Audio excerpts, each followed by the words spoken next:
안녕하세요. 톡쏘는 정치의 강정입니다. 오늘은 한 20대 여성의 자취 경험담으로 시작할까 합니다. 이분은 대전의 한 대학가에서 자취하면서 택배의 독특한 이름을 사용하기 시작했다고 하는데요. 그 이유를 들어보시죠. 자취하다 보면은 새벽에 일명 벨티라고 하는데 띵동하고 도망가는 일이 일주일 동안 쉬지 않고 새벽마다 있어가지고 이상하다 싶었는데 어느 날 문도 두들기고 가고 그래서 무서운데도 문 열어보면 아무도 없고 이래가지고 집주인 아줌마한테 가서 혹시 CCTV 확인할 수 있냐고 여쭤봤는데 자기가 보겠다고 그런 식으로만 해주시고 확인을 안 해주셨거든요. 이럴 바에는 내 몸 내가 지키자라는 생각에 인터넷에 쳐가지고 무서운 이름, 남자 이름 같은 거 해가지고 예를 들어 곽도팔이나 이런 거 여러 가지 종류로 해서 택배를 이렇게 사용하게 됐습니다. 실제로 포털 검색창에 곽두팔을 치면 혼사여 필수템이란 말이 등장합니다. 혼자 사는 여자들의 필수 아이템이란 뜻인데요. 혼자 사는 여자들을 상대로 범죄가 많다 보니까 이런 방법까지 등장한 겁니다.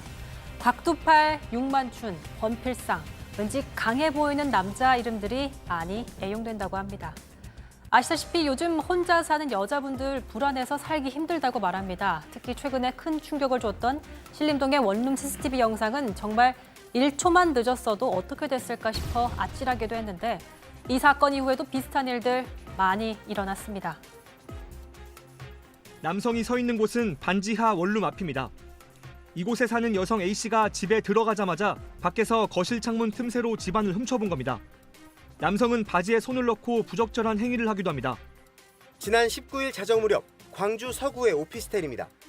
한 여성이 집에 함께 들어가려는 남성을 뿌리치고 재빨리 몸을 숨깁니다. 남성은 집 안을 한참 바라보더니 손으로 문을 막아섭니다.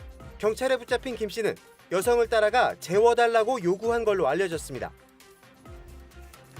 이 때문에 인터넷 커뮤니티엔 이른바 혼사여 필수템으로 후추 스프레이, 이중도어 비상벨 등 방범과 안전이 관련된 품목들이 등장합니다.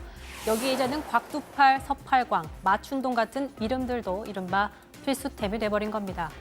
지난해 한국형사정책연구원이 발간한 형사정책연구 여르보에 성폭력 범죄자의 피해자 선택이란 논문이 등장하는데요. 가해자가 피해 여성을 선택하는 계기는 외모나 옷차림 등과 같은 피해자의 특성이 아니라 피해 여성이 혼자 있는 상황, 침입하기 용이한 상황, 피해자를 쉽게 제압할 수 있는 상황, 범행 당시 상황에 따라 대상을 선택하는 경향이 있다고 분석했습니다. 결국 혼자 사는 여성이 범죄의 표적이 될 수 있다는 게 연구 결과에도 드러난 겁니다. 전문가들은 범죄가 일어난 이후에 처벌하는 것만으로는 한계가 있다며 결국 예방이 최선이라고 말합니다.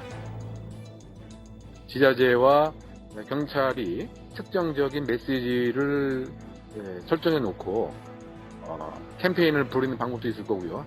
초범이라고 하더라도 사실 실제로 초범이 아니고 사전에 다른 성적 비행을 한 경우가 많이 있기 때문에 결국은 성범죄에 관련된 교화 프로그램을 한국 실정에 맞게끔 시행하는 것도 함께 고려되어야 된다고 보입니다. 여성들이 택배의 다른 이름까지 활용하는 이른바 우픈 현실을 개선하기 위한 법적, 제도적 장치가 시급히 마련돼야 하지 않을까 싶습니다.